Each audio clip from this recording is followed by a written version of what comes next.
영업은 장사를 하는 게 영업이야, 그지? 보자. 왜 그러냐면 이게 책이 내가 읽어봤는데 여기 또 없구나. 진짜 너무 어려워, 그지? 됐어. 선생님 터치펜을 사는데 이거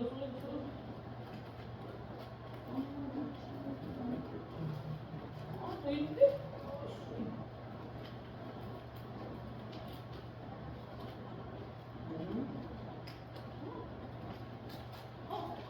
여기 있다. 오늘 왜 정신이 없나? 나는 아빠 수업을 어떻게 했는지 모르겠어. 애들이 설명하니까 저기서 느껴져. 그러면 죄책감이 막 들잖아. 다시 해줘야 돼. 또 해줬는데도 애들이 너무 어려워해. 말이 아침부터 막 꺼져. 보자. 영어. 양도. 근데 여기서 영업은 장사를 하는 걸 얘기해. 그게 장사. 장사를 한다는 얘기는 뭐야? 이윤을 추구한다는 거죠. 영리. 영리. 이게 영업이고, 양도는 뭐야? 양도는 파는 거야. 양도라고 쉽게 이야기하면. 그래? 영업 양도. 그러면 여기서 장사를 파는 거잖아. 그럼 뭘 팔아야 돼? 장사에는 두 가지 요소가 있다고 그랬어. 그지? 물적 요소. 인적 요소. 있다고 했지? 물적 요소는 재산적인 거고, 인적 요소는 뭐 서비스나 노하우나 이런 것들이야. 그러면 장사를 팔 때는, 영업을 양도할 때는 뭐를 팔아야 돼? 뭐를 줘야 될까? 1. 건물만 준다. 2. 전부 다 준다. 그렇지. 전부 다 준다고 하는데 어렵게 생각할 필요 없어. 책의 내용이 그 내용이야. 오케이? 영업을 양도하는 그 내용인데, 보자. 책이 너무 어렵게 이렇게 있어서.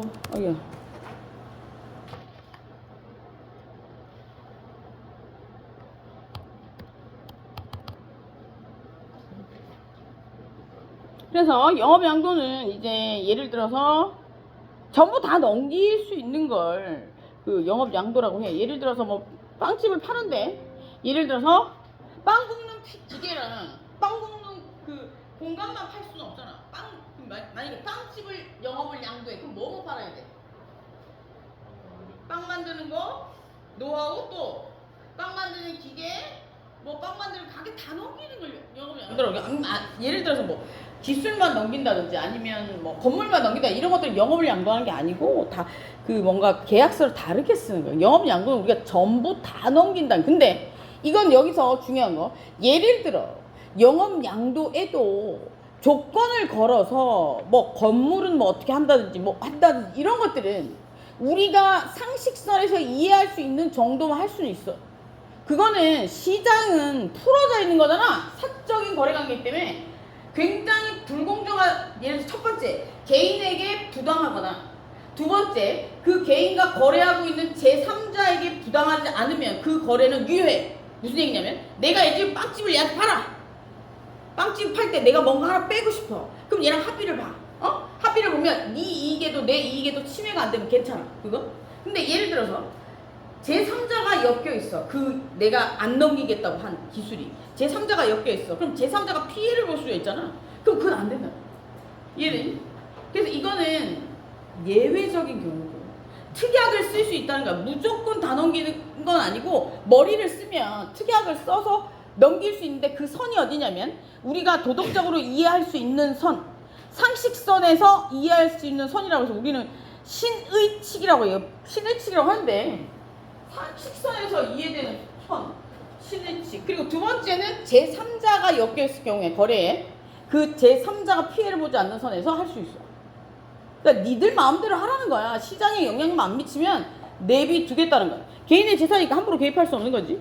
그래서 예를 들어서 영업 절차, 영업 양도의 절차, 어떻게 영업 양도의 절차, 양도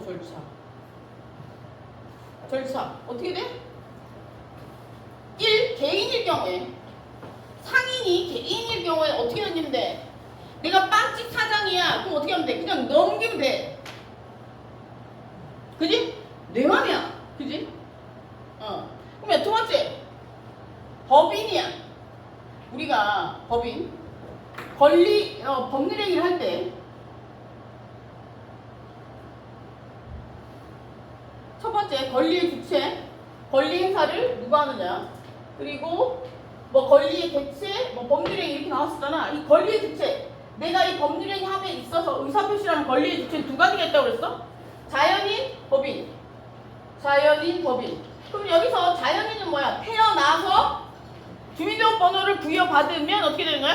권리를 취득하게 되고, 이 권리를 취득한 사람 중에 내가 하고 있는 이 법률행위, 내가 하고 있는 매매를 유효하게 어떤 결과가 나타날지를 인식할 수 있는 사람을 행위 능력이 있다고 얘기해. 그럼 여기서 미성년자 행위 능력이 있어 없어? 없지. 그리고 이제 성인 중에도 피성년 흑연이나 피하자 흑연이 같은 게 어떻게 돼? 내가 지금 하고 있는 행위가 똥인지 된장인지 모른다는 거야. 그래서 법원의 선고를 받아서 제3자나 가족에게 피해를 가지지 않게끔 하는 거야. 그래서 여기서 뭐 법률행위 주체인 자연인이나 법인은 조건이 있어. 자연인은 권리 능력이 있어야 돼. 그지? 그리고 첫 번째, 두 번째는 행위 능력이 있어야 돼. 권리 능력이라는 건 뭐냐면 내가 뭔가 주장할 수 있는 능력이야. 법에. 그러려면 내가 어디 가서 뭘 주장하려면 근거가 있어야 돼. 나는 대한민국 국민으로서 기본권을 보장받고 있는데 누군가가 내 기본권을 침해하고 있다라고 주장하려면 대한민국 국민이어야 된다고. 아니면 미국 국민이고 번호가 있어야 돼. AI가 자신의 AI가 인격이 있으니까 인격을 침해했다고 고소할 수 있냐? 안 돼. 걔는 번호가 없어. 강아지가 옆집 아저씨한테 쳐맞았다고 해서 주장할 수 있냐? 내 신체의 기본권을 침해했다고 해서 안 돼. 왜? 걔 번호 없어. 근데 자연적으로 봤을 때 강아지는 생명체잖아. 그래서 법 이전에, 기본권 이전에, 인권 이전에 모든 생명은 보호되어야 된다는 그 자연의 논리. 첫 번째. 두 번째, 그 동물을 쳐 죽이는 것들이 나중에 인간도 쳐 죽인다고. 이게 내 생각인데, 그런 걸 예방하기 위해서 잔인하게 동물을 신체를 훼손하는 경우에는 처벌을 해. 그래서 강아지를 때려 죽이면 벌금이야. 사람을 때려 죽이면 벌금으로 끝나니? 한 20년은 살아야 돼, 얘들아. 고의를 가지고 사람을 쳐 죽이면 15년 이상이야. 우리 알겠지? 고의성이 없고 가실이면 15년 미만이야. 그러니까 고의냐 가실이냐에 따라서 징역의 숫자가 달라진다. 그리고 예를 들어서 15년은 기본적인 통상적인 경우고 20년이 넘어가는 거 아주 잔혹하거나 매스컴에 터지면 끝나. 뭔지 알지? 매스컴에 터지면 무조건 20년 이상이야. 그래서 내가 이런 일은 없어야 되겠지. 내가 사고가 터지면 매스컴에 터지지 않게 막아야 돼. 그리고 매스컴 얘기가 나왔으니까 내가 원치 않은 기사를 예를 들어 만약에 인터넷에 내 기사가 올라와 있을 거 어떻게 줄 수 있어? 신문사마다 뭐 정정 요청이 있어. 지워달라고 하면 돼. 그런 거 많거든. 니들 자료 혹시라도 있으면 지워달라고 해. 그거 평생 간다. 박제야, 박제. 알지? 박제. 빼놓고 못하는 거. 그래서 이 개인은 권리 능력이 있어야 되고 행위 능력이 있어야 돼. 근데 행위 능력이란 그거잖아. 저기 내가 이 법률 행위를 함으로 인해서 이 매매를 함으로 인해서 어떤 결과가 발생할지 내가 아는 거야. 자연인 두 개 다 있어야 돼. 그런데 법인은 하나만 있으면 돼. 권리 능력. 법인 등록만 돼 있으면 된다고. 왜냐하면 행위를 하는 건 법인이 아니야. 법인 속에 있는 구성원들이 한단 말이야. 이 구성원들은 요 안에서 단체 내에서 있는 법으로 규칙으로 처벌하는 거야. 얘가 못 움직인다 대신해서 나왔기 때문에 얘가 잘못된 행위는 얘가 다 책임지는 게 맞는 거야. 야, 회사가 움직일 수 없어서 나온 거잖아. 그지? 회사가 움직일 수 없어서 나온 거기 때문에 지가 알아서 잘 걸렀어야지. 이거야. 네가 걸렀어야지. 그것도 국가도 마찬가지야. 우리가 저 뽑았잖아. 근데 일정 부분 우리에게 책임이 있고 선출직은 우리에게 책임이 있는 거고, 그리고 걔들이 나가서 한 부분에 책임이 있는 거야. 그래서 우리 지금 고통받고 있잖아. 그지? 그리고 나중에 얘네들은 개인의 입장이 됐을 때, 공무원이 아니고 사적인 개인의 입장이 돼서 처벌받는 거야. 그리고 일반직 공무원 같은 경우에는 그 공무원 윤리 조항이 있어. 만약에 뭐라더라 뭐 2년이 아니야. 벌금 500만 원 이상이가 나오면 징계를 아니 시험을 못 보지. 하여튼 징역 생기면 간도해야 될 거야. 응. 그래 술 먹고 깽판 부리지 말아요. 술 먹고 사람 치면 얼마야 벌금이? 야 술 먹고 사람 쳤어 얼마야? 상처 났어 얼마 정도 나올 것 같아? 벌금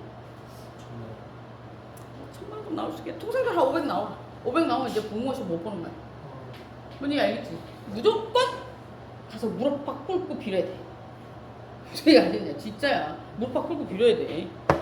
그리고 비는 건 어디까지야? 우리가 파출소에서 빌어야 돼. 경찰서 가면 안 돼. 경찰서 가면 무조건 흔적이 나와야 돼. 소리 알겠지?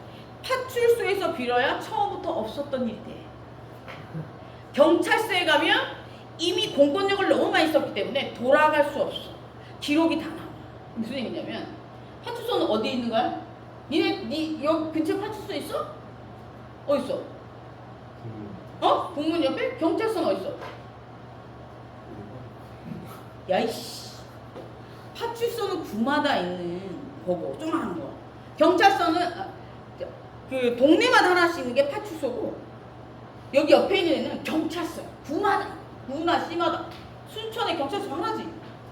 하나니? 그래. 순천시에는 경찰서 하나야. 저기 겁나 불친해. 난 가봤거든.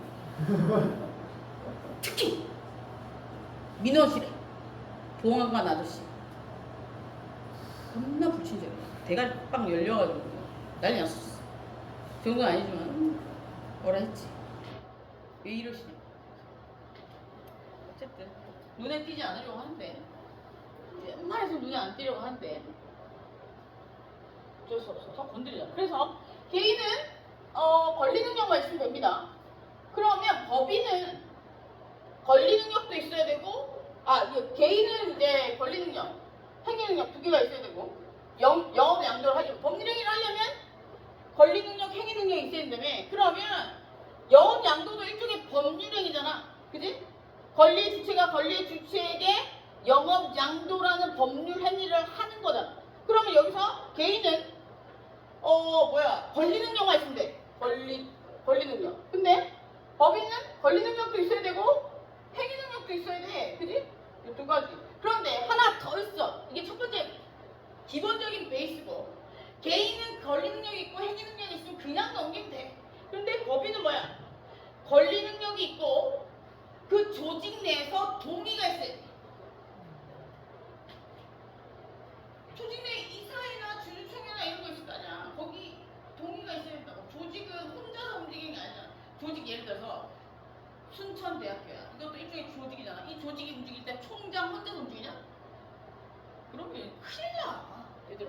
이사장도 예를 들어 사립학교도 이사장 명이 아니야. 그지? 이것도 이거는 뭐 나라 거이긴 하지만 혼자서 움직여. 그래서 영업양도는 예를 들어서 넘길 때 개인 같은 경우에 그냥 넘기면 되는데, 회사 같은 경우에는 주주총회나 이사회나 이런 것들을 해야 된대. 열어서 주주총회, 회사를 보면 이윤을 남기는 회사를 좀 보면, 회사는 이윤을 남기는 주주들이 있을 거 아니야. 그 주주들이 모여서 회의를 해서 뭐 이렇게 예를 들어서 약간의 처음에 법인은 정관에 적혀 있을 거야. 영월 양도가 이게 몇 퍼센테이지가 적혀 있을 거란 말이야. 그런 것들을 지켜서 넘겨야 돼. 안 그러면 안 돼. 못 넘겨. 자기 게 아니잖아. 그래서 여기서 보면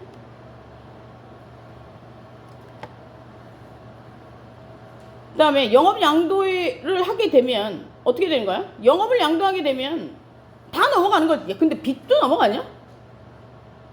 이거 내가 진지하게 좀 생각해 봤거든. 책을 읽으면서 좀 생각해 봤는데, 영업 양도니까 양도인 양수인 이렇게 있어. 그러면 양도인 양수인이 영업을 양도했어.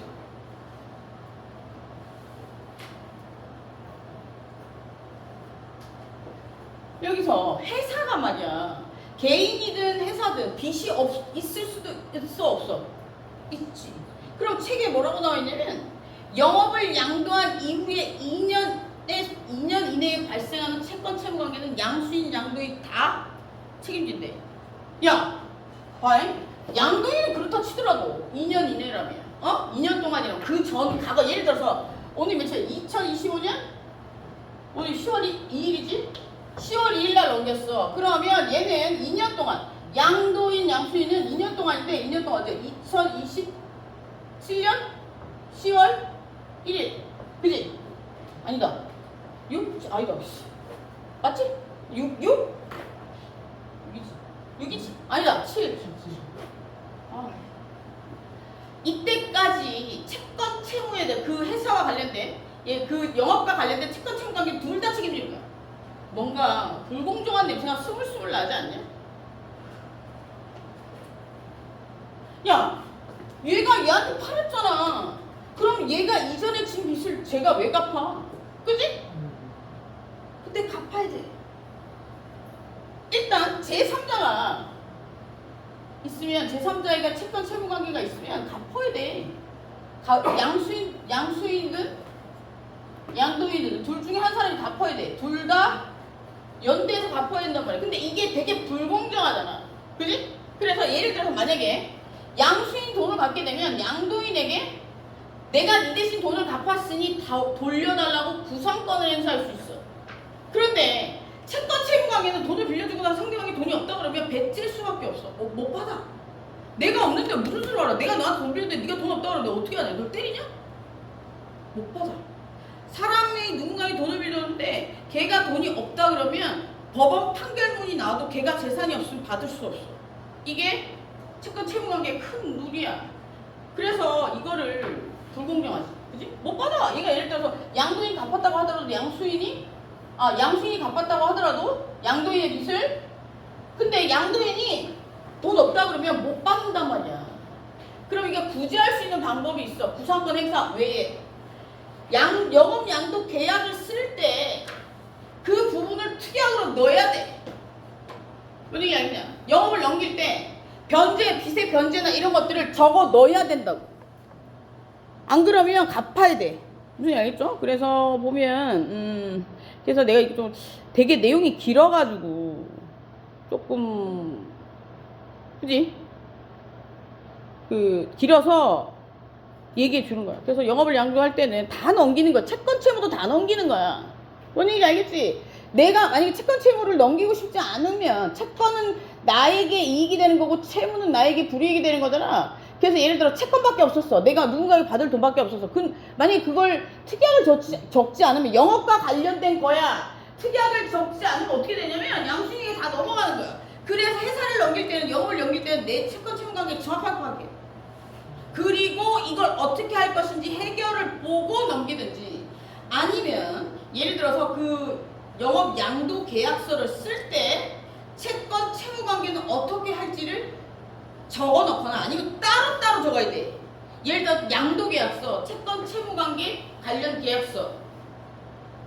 이해되니? 근데 요즘에 그냥 같이 써. 특약으로 놓는다면 밑에 꼭 넣어야 돼. 그래서 그러니까 기본적으로 회사를 팔 때는 장사를 팔 때는 내용을 파악을 해야 돼.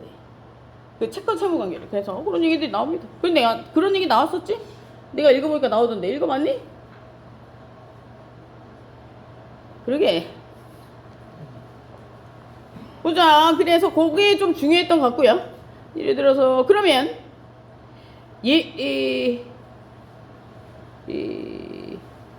그래서 여기가 제3자가 채권 채무자인 경우가 많지. 채권 채무자 같은 경우에 돈 아닐 수도 있어. 물건의 납품일 수도 있단 말이야.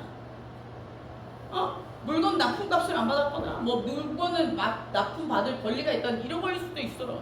그렇기 때문에 꼭 돈이라고 생각할 필요 없어. 그냥 예전에 그러고 보니까 예전에 내 그 멍청한 친구 하나가 그 회사 넘기면서 그거 애매하게 적어가지고 그때 회사 값어치가 100억 정도 됐었는데 멍청한 새끼야. 애매하게 넘겨가지고 나중에 지가 찾아오려니까 아무것도 적어놓은 게 없으니까 못 찾아와. 내가 봤을 때 좋아해서 넘긴 것 같아. 그런 것도 있었겠지. 그러니까 나 외에 어떤 사람들이랑 믿으면 안 돼. 현재 나와 죽고 못 사는 사이인 연인도 남이다. 왜냐면 알겠냐? 엄마 아빠 빼곤 다 남이야. 동생 언니 오빠 다 남이야. 분위기 알겠냐? 가끔 부모님도 남인 경우가 있어. 그러나 부모님은 통상적으로 그런 양아치 같은 행동을 하시는 분들이 많이 없어.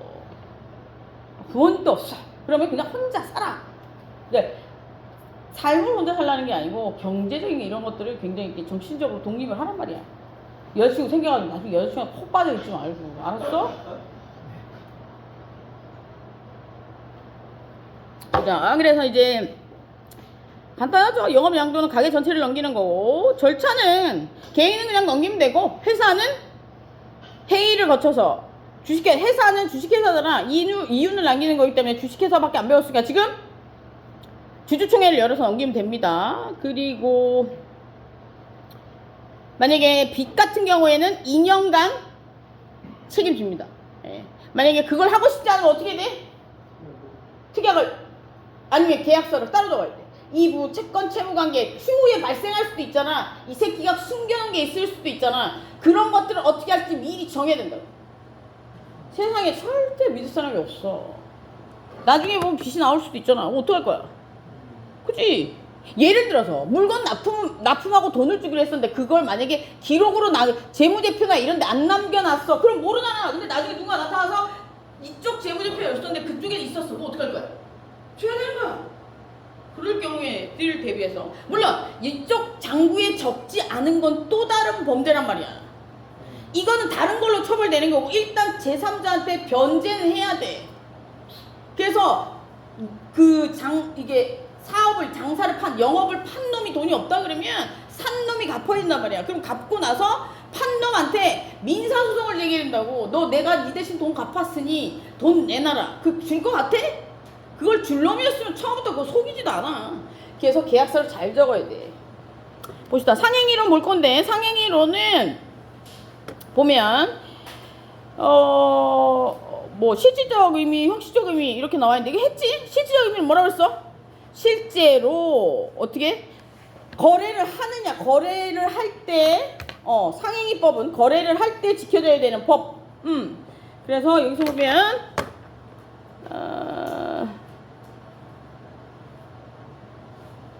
그러면 거래를 할 때 우리 어떻게 상법은 개인과 상인과 상인 사이에 거래할 때 어떻게 하라고 돼 있어? 첫 번째 자율성. 시장이니까 자율성을 유지한다라고 돼. 이게 첫 번째야, 그지? 두 번째는 뭐야? 이거는 조건인데 다른 사람의 이익을 침해하면 안 돼, 그지? 대신 제3자의 이익을 침해하면 안 된다고. 근데 기본은 뭐야? 자율성이고. 그래서 근데 여기 보면 보험계약 같은 경우에는 다르다. 그거 돼 있어. 보험계약은 어떤 게 다를 것 같아?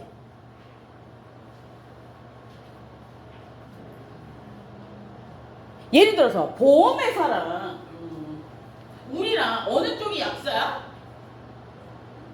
내가 보험을 가입한 애야. 그 보험회사가 있어. 그럼 어느 쪽이 약자야? 모든 특약이 들어갈 땐 약자에게 들어가. 다야. 나중에 어떻게 회사가 약자 계속 크잖아. 야, 보험금 받기 얼마나 힘든 줄 아냐? 진짜 내가 팔목이 아파가지고 치료를 정해도 안 돼. 다 안 돼. 응? 그래서 이제 뭐 다 안 돼서 줄기세포 치료를 3번, 3회 정도 받았어. 보험회사에서 2번 전화 왔어. 근데 열받아가지고 네 이 돈 줄 테니 그거 찍은 거 가져가서 만약에 아니면 너 어떡하려고. 근데 그 사람 그러다 보험 사기가 너무 안 돼. 그러니까 내가 봤을 때 보험회사랑 개인 간의 사이에서는 보험회사 갑이야. 우리가 못 받는 보험 굉장히 많아. 보험회사 애들 말빨 겁나 좋잖아. 그럴 때 우리 어떻게 해? 합리적으로 배를 째야 이길 수 있어. 1. 배를 째야 되고 두 번째 전문성이 있어요. 어둡지 않게 어려운 말을 하면서 휘휘 두르면 걔들한테 휘말려요. 우리가 알겠지? 배를 째면서 전문적이게 돼. 손해사장사 이런 것도 좋은 직업이긴 해. 근데 손해사장 사람이 인성이 완전히 파탄난대. 잘 모르겠지만. 그래서 여기 보면 보험 같은 경우에는 보험 계약자를 와 관련된 규정이 있거든요. 그 규정 같은 경우에는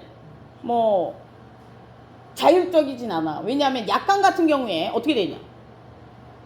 보험을 드는 우리에게 불합리하게 돼 있으면 어디다 고발하면 돼? 거기니? 나 요즘 생각난다. 거기 어디냐?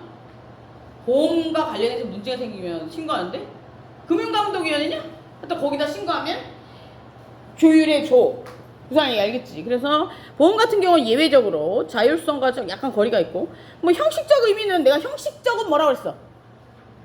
실질적 상행위법은 상행위를 실질적으로 들여다봤을 때 상행위를 하는 걸 규율한 법을 실질적 상행위법. 형식적 상행위법 뭐야?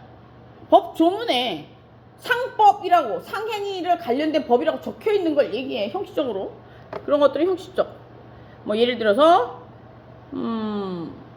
뭐 이제부터 배울 기업 조직이나 보험이나 해상이나 뭐 증권거래 이런 것들을 다루는 법들을 뭐라 부르냐면 형식적 의미의 상행위법이야.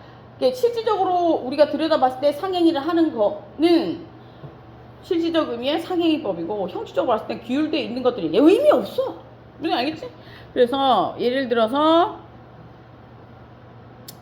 상법자는 형식적 의미의 상행위법이고, 그리고 우리가 예를 들어서 만약에 상거래를 통해서 계약을 맺거나 이런 것들은 실질적 의미의 상행위법이라고 보면 돼. 넘어갑시다. 그래서 상행위 의의 볼게. 상행위는 그럼 뭐야? 상행위 의의. 상행위는 뭐야?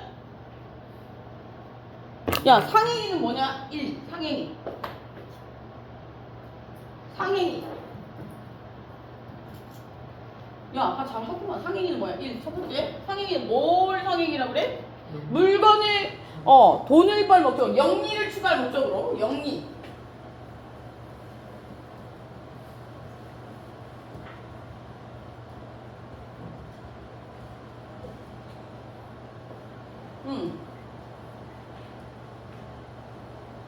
그럼 이건 어때? 사회적 기업. 사회적 기업도 상행위를 해. 상행위를 하는데 결과 이윤 추구를 해. 사회적 기업이래잖아. 사회적 기업이랑 사회복지법인이랑 달라?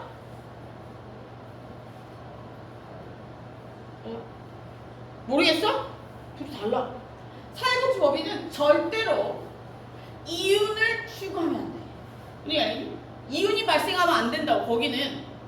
근데 사회적 기업은 이제 우리가 단체를 만들 때는 목적이잖아, 목적이.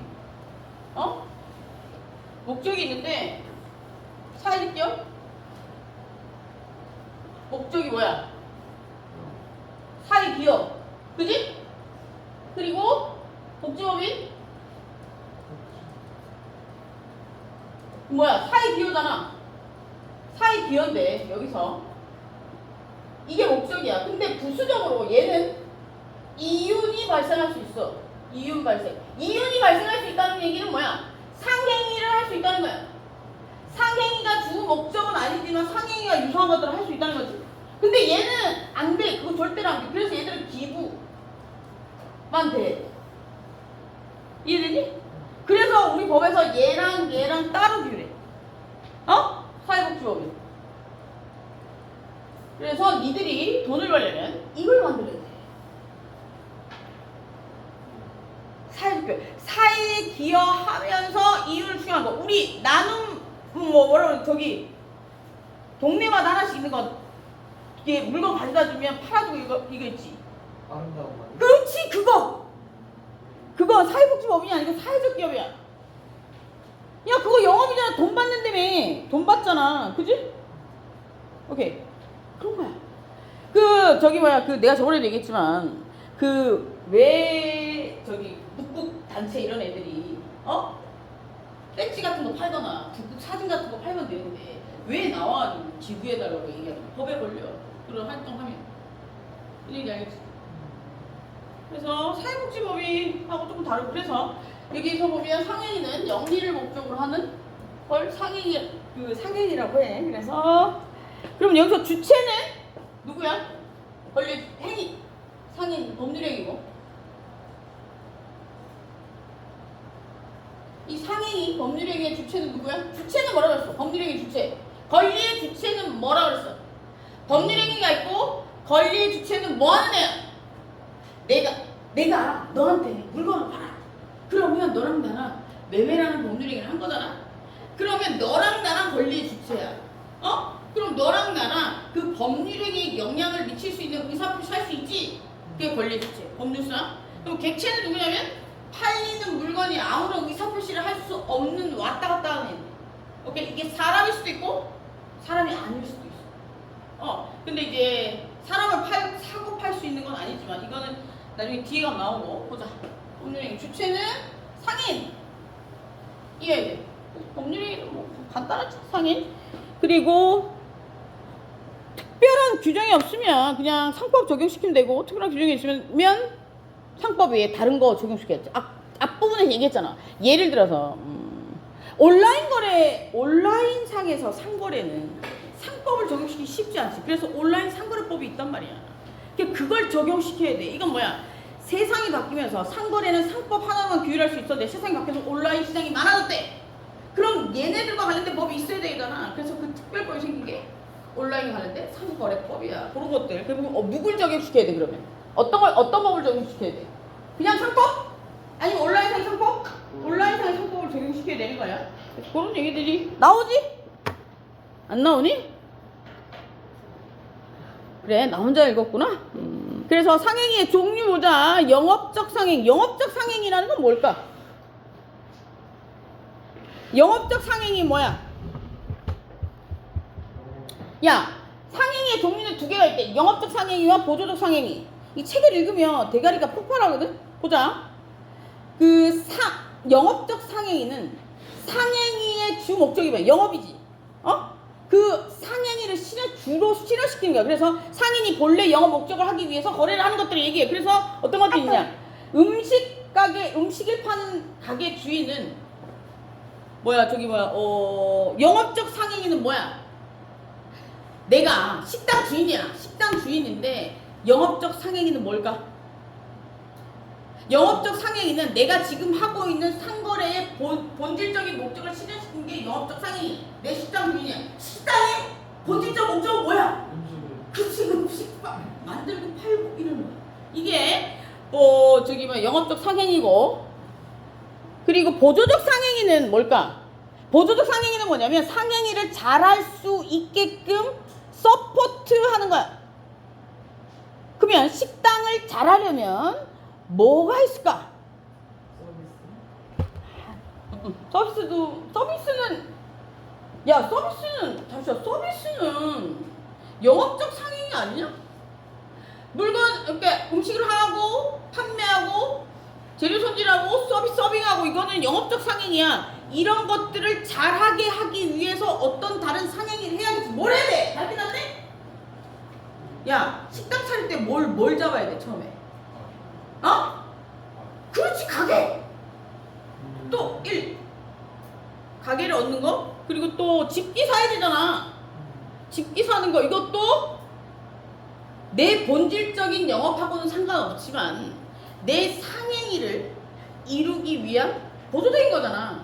본질적인 상행위라는 건 뭐냐면 내가 지금 하고자 하는 영리를 추구하고자 하는 이 행위를 해서 나에게 만족을 줄 수 있는 뭔가야. 예를 들어 내가 장사를 해서 돈을 벌 수 있게끔 하는 거야. 음식을 소질하고 음식을 만들어서 파는 게 나에게 돈을 가져다 주는 거잖아. 이 돈을 가져다 주는 행위를 하기 위해서 베이스가 깔려야 되는 거야. 그게 뭐야? 점포를 좋은 데 임대하고, 입지 좋고 좋은 데 임대하고, 좋은 기계를 사고. 예를 들어서 커피숍을 해. 쉐이크 주문이 많이 들어와. 이거 가는 기계를 겁나 구린 걸로 사면 되겠니? 안 그래도 커피숍에서 그걸 너무 깨끗하게 갈아서 물어봤어. 내가 저거 어디 파냐? 가격이 엄청 비싸더라고. 한 40만 50만 정도 주고 샀다. 아니 100만 원 정도 샀다고 그랬나? 하여튼 되게 비싸더라고. 이 가는 기계. 가는 기계 브랜드라고 그러나? 하여튼 그거. 되게 비싸더라고. 그런 것들이 보조적 상행이야. 그리고 예를 들어서 대출도 내가 뭔가 물건을 파는 게 아니잖아. 장사를 하는 게 아니잖아. 장사를 잘하기 위해서 어떻게? 돈을 땡기는 거잖아. 그지? 그리고 예를 들어서 영업을 개시하기 이전에 점포를 사거나 기기를 사는 게 보조적 상행이었다면 영업을 하고 나서 보조적 상행위는 대출 그리고 영업이 끝나고 나선 폐업 이후에 잔업 처리 뭐 이런 것들이 들어가지 않을까? 그런 것들이 쭉 나와 있어요. 그래서 그 판례가 있던데 2021년 12월 10일 판례는 쭉 다 읽어보면 무슨 내용이냐면 폐업 이후에 하는 행위가 어떤 영업 활동인지를 묻는 거였어. 그 폐업 이후에 청산 절차는 내가 아까 뭐라 그랬어? 그렇지, 보조적 상행이야. 그래서 보조적 상행에 대한 판례야. 딴 거 없어. 그거 모르고 읽으면 너무 머리 아프니까. 그리고 2018-424 판례는 예를 들어서 상인이 개인 자격 상인인데 개인 자격으로 돈을 투자했대. 그러면 이거는 영업과 관련이 있으면 예를 들어서 투자 이게 예를 들어서 내가 상인이야. 상인인데 뭐 예를 들어서 뭐 이런 거 내가 상인의 신분도 있고 내가 개인인 신분도 있을 거 아니야. 예를 들어 내가 상인의 신분으로 돈을 투자한 게 아니고 개인의 신분으로 투자했으면 이거는 보조적 상행이 아니라는 거야. 그래서 이거는 조금 헷갈릴 텐데 이건 넘어가. 조금 설명이 길다. 그래서 이렇게 설명해야 되겠다. 예를 들어 이거야. 내가 회사의 대표야. 회사의 대표인데 내가 회사는 아니잖아. 자연인일 경우에는 상인이랑 개인의 권리가 두 개가 같이 있지만 법인일 경우에는 자연인의 권리와 법인의 권리가 따로 있잖아. 그지? 우리가 그 법인 안에 들어있는 법인이라는 상인 안에 들어있는 개인은 행동을 하는 사람이야. 근데 그 법인이 아니야. 걔가 따로 나와가지고 대표이사야. 다른 회사에 투자했대. 보조적 상행이야? 아닐 수도 있다는 거야. 그 얘기 적어놓은 것 같아. 내 쪽에 읽어보니까. 그래서 그 다음에 좀 쉬었다가 통칙 가자. 휴가 다 됐나? 쉬어. 쉬고